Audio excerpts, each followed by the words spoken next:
Kisah ini bikin merinding dan menggetarkan umat Islam di seluruh dunia. 600.000 jamaah haji ini ibadahnya tidak ada yang diterima kecuali seorang tukang tambal sepatu ini. Dahulu, ada seorang tukang sol sepatu di kota Damaskus yang diterima ibadah hajinya dan menjadi haji mabrur meski ia tidak berangkat ke Tanah Suci.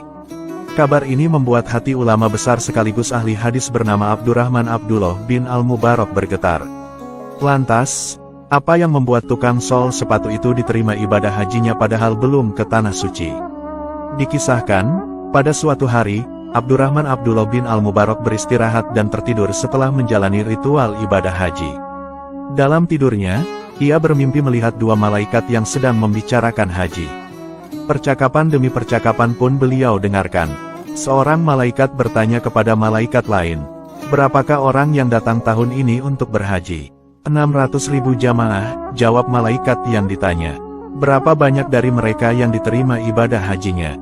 Tanya malaikat. "Tidak ada satupun yang diterima," jawab malaikat yang ditanya. Percakapan kedua malaikat itu seketika membuat hati Abdullah Al-Mubarak gemetar.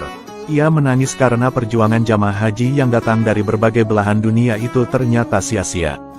Ulama itu berpikir, semua orang-orang ini telah datang dari belahan bumi yang jauh, dengan kesulitan yang besar dan keletihan di sepanjang perjalanan, berkelana menyusuri padang pasir yang luas, dan semua usaha mereka menjadi sia-sia. Abdullah Al-Mubarak kemudian kembali mendengarkan percakapan dua malaikat berikutnya. Malaikat mengatakan, bahwa ada hamba Allah yang tidak datang menunaikan ibadah haji tetapi ibadah hajinya diterima dan seluruh dosanya telah diampuni. Berkat hamba itu juga, akhirnya seluruh ibadah haji orang-orang di dunia diterima oleh Allah Subhanahu wa Ta'ala. Malaikat bertanya, "Kenapa bisa begitu?" "Itu kehendak Allah," jawab malaikat yang ditanya. Kemudian, malaikat tersebut menyebutkan hamba Allah yang dimaksud. Dia adalah Ali bin Al-Muwafiq, yang bekerja sebagai tukang sol sepatu di kota Damaskus. Setelah mengalami mimpi yang luar biasa itu, ulama besar yang bernama Abdurrahman Abdullah bin Al-Mubarak itu lantas terbangun dari tidurnya. Sepulang haji, beliau tak langsung pulang menuju rumah, akan tetapi berbelok menuju ke kota Damaskus Syria untuk bertemu dengan Ali bin Al-Muwafiq. Sesampainya di sana, ia langsung mencari sang tukang sol sepatu yang disebut malaikat dalam mimpinya. Hampir semua tukang sol sepatu ditanya, apakah ada tukang sol sepatu yang bernama Ali bin Al-Muwafiq. Salah seorang tukang sol sepatu lantas menjawab, bahwa Ali bin Al-Muwafiq berada di tepi kota. Sesampainya di sana, ulama itu bertemu dengan seorang tukang sol sepatu yang berpakaian amat lusuh. Ulama itu mengonfirmasi apakah ia adalah tukang sol sepatu yang sedang dicari atau bukan. "Benarkah Anda bernama Ali bin Al-Muwafiq?" tanya Abdullah Al-Mubarak.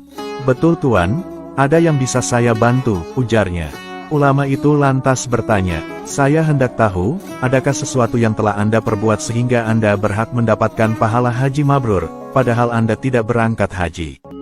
Tukang sol sepatu itu mengaku tidak tahu. Akan tetapi, ahli hadis tadi ingin Ali bin Al-Muwafiq menceritakan bagaimana kehidupannya selama ini. Tukang sol sepatu yang diterima ibadah hajinya pun lantas bercerita, "Sejak puluhan tahun yang lalu, setiap hari saya menyisihkan uang dari hasil kerja saya sebagai tukang sol sepatu. Sedikit demi sedikit saya kumpulkan, hingga akhirnya pada tahun ini saya memiliki 350 dirham yang cukup untuk saya pergi berhaji. Saya sudah siap berhaji." Ulama itu bertanya, "Tapi, apakah Anda batal berangkat haji?" Tukang sol itu menjawab, "Benar Tuan." Ulama bertanya, "Apa yang terjadi?" Tukang sol sepatu menjawab, "Ketika itu, istri saya hamil dan mengidam. Waktu saya hendak berangkat, saat itu dia ngidam berat. Suatu hari, sang istri mencium bau masakan yang nikmat. Ia lalu meminta dan ingin memakan makanan yang berbau nikmat itu. Setelah dicari tahu, ternyata sumber bau masakan itu berasal dari gubuk yang hampir runtuh. Di situ ada seorang janda dan 6 anaknya. Ali bin Al-Muwafiq lantas mengatakan kepadanya, bahwa istrinya sedang ingin meminta masakan yang ia masak meski hanya sedikit. Janda itu lantas diam dan memandangnya. Tukang sol sepatu itu kembali mengulangi perkataannya. Akhirnya, dengan perlahan janda itu mengatakan, "Tidak boleh Tuan." Ali bin Al-Muwafiq lantas mencoba menawar harga dan mau membeli makanan itu demi istrinya. Namun, dengan berlinang air mata janda itu lantas berkata, "Makanan ini tidak dijual wahai Tuan. Daging ini halal untuk kami dan haram untuk Tuan." Mendengar jawaban itu, dalam hati Ali bin Al-Muwafiq bertanya, bagaimana mungkin ada makanan yang halal untuk dia tetapi haram untuk saya, padahal kita sama-sama muslim? Menghadapi pertanyaan Ali bin Al-Muwafiq, janda itu lantas bercerita, bahwa, sudah beberapa hari ini keluarganya tidak makan. Di rumah sama sekali tak ada makanan. Hari ini kebetulan ia melihat ada keledai mati, lalu diambil sebagian dagingnya untuk dimasak lalu dimakan. Setelah mendengar cerita menyedihkan dari keluarga janda itu, Ali bin Al-Muwafiq lantas menangis dan kembali pulang. Ia lantas menceritakan kisah itu kepada istrinya sembari tak kuasa menahan tangis. Hingga akhirnya, Ali bin Al-Muwafiq lantas memasakkan sebuah menu makanan. Ia lalu mendatangi rumah janda tersebut dan memberi uang juga sebesar 350 dirham kepada keluarga janda itu. Padahal, sebelumnya uang itu akan Ali rencanakan untuk biaya ongkos naik haji. Ali lantas berkata kepada wanita janda itu, pakailah uang ini untukmu sekeluarga. Gunakanlah untuk usaha agar engkau tidak kelaparan lagi. Subhanallah, sungguh mulia akhlak Ali bin Al-Muwafiq itu. Setelah mendengar cerita tersebut, Abdullah Al-Mubarak pun lantas tak bisa menahan air matanya. Ternyata, inilah amalan yang dilakukan oleh tukang sol sepatu di Damaskus itu yang mendapat haji mabrur, dan berkatnya, atas kehendak Allah, ratusan ribu jamaah haji di seluruh dunia akhirnya diterima ibadah hajinya.